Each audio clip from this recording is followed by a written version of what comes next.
નમસ્કાર, આપ જોઈ રહ્યા છો TV9 ગુજરાત લાઈવમાં આપનું સ્વાગત છે। હું છું જગદીશ અને સમાચારની શરૂઆત સૌથી પહેલા વાત કરીશું વરસાદની। બપોર પછી રાજ્યમાં જામ્યો છે વરસાદી માહોલ અને અનેકો જગ્યા પર હાલ તો વરસાદ નોંધાયો છે। રાજ્યના 66 તાલુકામાં નોંધપાત્ર વરસાદ થયો છે। સૌરાષ્ટ્ર ઉત્તર ગુજરાતના અનેક જિલ્લામાં વરસાદી માહોલ।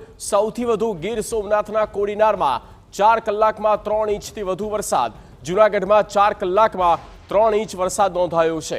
મોરબીના ટંકારા અને રાજકોટના ગોંડલમાં 3.25 ઇંચ વરસાદ। તો 15 તાલુકામાં 1 ઇંચથી વધુ વરસાદ નોંધાયો છે।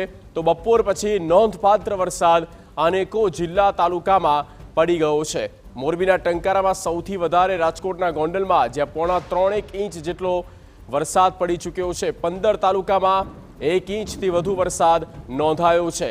તદુપરાંત બપોર પછી આ માહોલ રાજ્યભરમાં જોવા મળ્યો છે।